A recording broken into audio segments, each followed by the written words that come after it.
What's up, guys? March is gone, April is here, and we are ready for some concrete.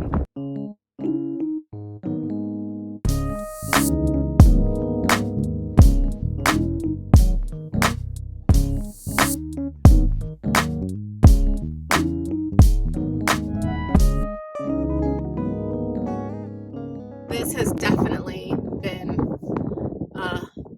it feels like years, but it's only been, I guess since November really is when I started officially looking for a contractor to build my house. I originally was going to, and had my house designed as a straw bale home, but I was really finding it hard to find contractors willing to give me quotes to help me with the project. The concrete on its own was a nightmare. My first contractor died.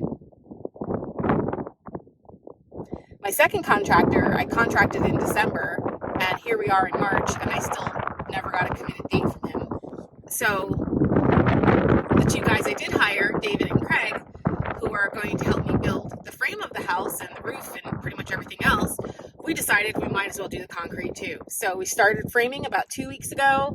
We laid down the 8B, we laid down the vapor barrier and the insulation. I just finished my last twisty tie of the rebar, and so check it out, we are all ready to go. Concrete is scheduled for Monday. We're going to do it in 3 phases. So we're going to do the north side of the house on Monday, then we're going to take a day off, and then Wednesday and Thursday we're going to do the south side of the house, and then the addition, which is over there, is going to be a guest suite, a 16 by 24 guest suite. We're going to do that on Thursday. So by the end of next week, I'm going to have a foundation, and then it's smooth sailing from there, hopefully. I mean, all my wood is here. I got all my wood delivered.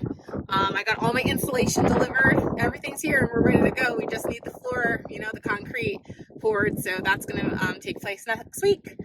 And as for other updates this month, as you may or may not know, I live very close to the border of Mexico, so quite often lately, I have been having people crossing the border into my backyard, and, enough said on that. Anyway, so my contractor, David, decided the best way to solve that problem was for me to get a puppy. So this is Nola, and she is a livestock guardian dog. She is 10 weeks old. Well, now she's about 12 weeks old. And she's such a sweetheart. I can't. She's just so cute and so fluffy, and I just love her so much. So we're getting to know each other, and Houston and Peyton are adjusting. Let's just say that they're adjusting to the new puppy in the house. I guess Peyton forgot what it's like to be a puppy.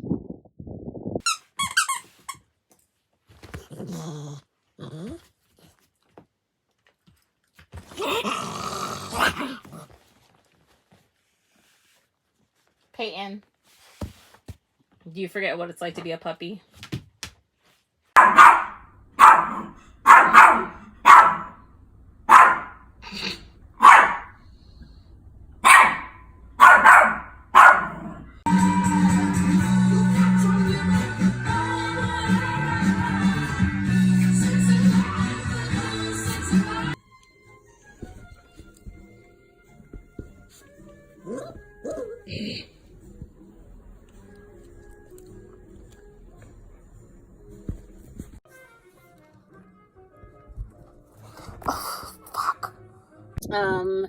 Yeah, so this month we've really just been grinding it out on this pad behind me, and I'm tired. I'm ready to take a day off. I'm sore, I'm tired, but I'm super excited, and I can't wait for concrete on Monday.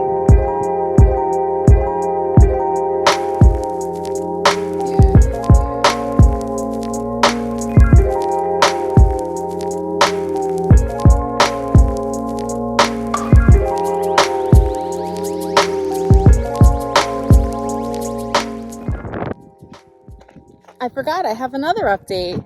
We also cleared a lot of trees and put up fencing for the goat pad. So this is going to be the gate to the goat area. It's about 10,000 square feet? Yeah, 10,000 square feet. So the fence line goes right here up into the corner. Let me walk over just a little bit. I didn't trim down the grass and the trees because I figured the goats would do that. But this is it. This is a nice little area for them. There's the corner post right there. It goes this way. There's the fence here. And then on this side, there's going to be a gate. So I can get my tractor in here to do some essential cleaning with the tractor. And so this side is left blank, right? So what's going to happen is once that gate goes in, the fence line is going to come like a triangle. So it's going to come here, here, and then back down to this gate right there. And right here is where I'm going to put a 3-sided shelter for the goats and possibly a chicken coop right here. Let me go wide so you can see that better. Yeah, so the chicken coop's gonna go here and the goat 3-sided shelter is gonna go there. So the goats will hang out in this area. And what is cool is that with this gate being over here and with this gate being over here, I can simply tie on like a temporary electric fence and use that to fence off any area over here, or on the other side of the fence line over there. I can give them access to, 40,000 more square feet by, putting up that temporary fencing and just letting them go out to graze. We have another fence coming down here. I don't know if you can see it. The post's already in the ground. So gate is gonna go right over there. And we're gonna have another fence line going along the trees here, and all over there, which my property continues, is gonna be a horse pasture. So the horses, I have 2 horses coming, Star and Nadia, and they are gonna have about 4 acres to graze, and their arena that they are gonna have is gonna be right in this area. And then this was something that was existing on my property already, this little corral. We're gonna put a rooftop on top of that, put their water in there. That's where they're gonna eat and drink, right in there.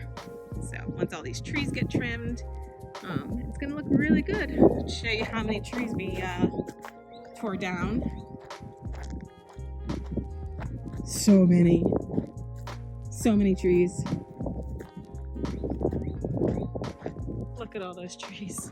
That huge pile needs to just go up in flames, if you ask me. And that's the fence line right here. It goes from here all the way down, and 72-inch fence is gonna go there for the horses. And it's gonna be dope. It's gonna be amazing. And I think the last thing, well, next to last thing, is I had a 5,000 gallon rainwater harvesting water tower installed. Rick from Oasis Rainwater Harvesting came and installed this bad boy. It holds 5,000 gallons, like I said. And what's gonna happen is the inlet is up there, that black hole or cap. So the pipe is gonna go into that part, then it's gonna go down and be trenched all the way to the house. So the house actually sits higher than where I'm standing right now, if you can't tell in the video. So when the rain hits the roof, it's gonna go down that pipe, travel underground, and then come into this and fill this up. So I can use it for my house, for my garden, and for the animals. The outlet is here. I'm gonna set up a little pump house. So it'll have a pressure tank, a water pump, some electricity, and then that's gonna get plumbed all the way to the garden. And oh, by the way, the garden is done as well. So this garden is about 4,500 square feet. I made this gate. Very proud of it. I gotta put the handle on still. For those of you who don't know, I lost my grandparents last year, both of them actually. My grandmother in April and my grandfather in August. And I created this garden as a memorial garden for them. I love them very, very much, and they love to garden and they love to dance, and so I made this. I've got 8 fruit trees. I've got an apple tree, a cherry tree, nectarine, peach all the way in the corner over there, pear, another apple tree, I forget what that one is, and an almond tree. Some of which are breaking dormancy, which is really exciting.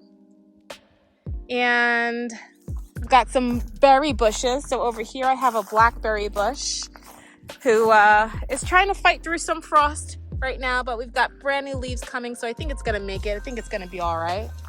And I've got some grapevines that have not broken dormancy yet. So these 2 grapevines, one here and one here, are gonna be wine grapevines actually. And they're starting to bud a little bit, so I'm excited. And then over here, I've got another 2 grapevines. This one I actually brought from the store because it already had green on it and I was tired of just seeing sticks in the ground. So I bought that and put it in there. I've got 2 more grapevines over here. Over here I have raspberry over here and here. Then I have blueberry here and here. And I've got some flowers that have seen better days. I'm trying to nail down the whole watering schedule, y'all. So 2 plants that are very important is this mint. This is an apple mint plant. And this is the same mint that my grandfather used to grow next to his house in Union, New Jersey.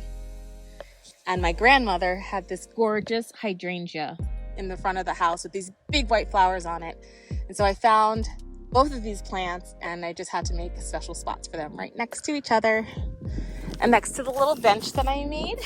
I've got a little bench I can sit on and watch my trees go. So this is the view from the bench. You can sit here and just be in the garden, think of them, and make my day a happy day, as my grandmother would say. Choose to be happy. This is the other apple tree.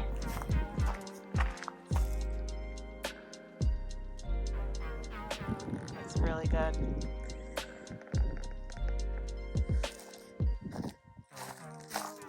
Over here in this bed, I've got onions growing down this row. And I've got carrots in the second row, but you can't see because there are seeds in there. And I haven't put anything past the flowers yet. So I'm just trying to, like I said, get my watering schedule down and making sure everything gets watered enough. So I'm putting some tester plants in there. As you can see, those flowers did not survive Julie's 2 days of non-watering. And then I've got beets and broccolini. Fancy, fancy. I've got potatoes over here.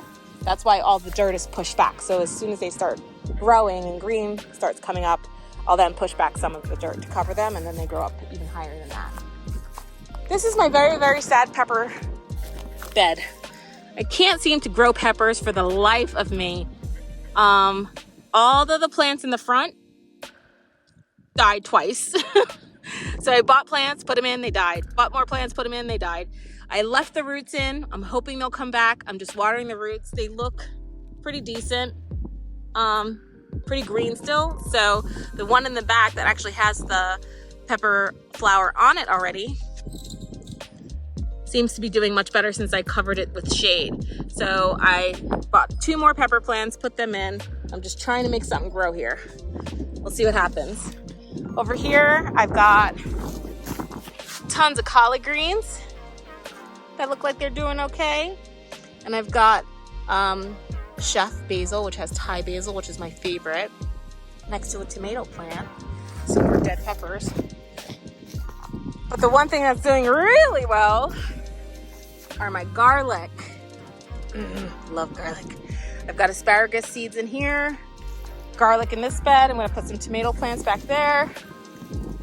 Got everything on this watering system. I mean, I didn't mess around, y'all. Did not mess around. I installed a Bluetooth watering system so I can operate it from my phone, because the first watering system I installed was a pain in the ass. So I redid it. And so once it's fine like this for the summer, but once the winter comes again, I'm going to have to box this all in. So I'm going to take care of that. This is an old pump. Don't pay attention to that over there. Yeah, I'm going to box it all in, and it'll be safe from the cold, because it gets very cold here. Here's my peach tree. Looks like it's starting to have a little buds. So it's green. It's going. Hopefully that's a mesquite tree. Which one was this? This one was, oh, it's the plum. So that's the plum and that's the pear over there. Yeah, that's right. A plum tree. Anyway, there's a lot of stuff going on here in this garden. Before I put any more plants in or any more seeds, I've got to get the mulching and the watering. I've got to get some fertilization going on here. Probably will do that tomorrow. Get everything nice and fertilized. So that's it, guys. That was March 2022. April's gonna be just as jam-packed, so stay tuned. Have a great one. Thanks for watching. If you like this video and you want to see more, make sure you're subscribed and give this video a thumbs up. See you next time.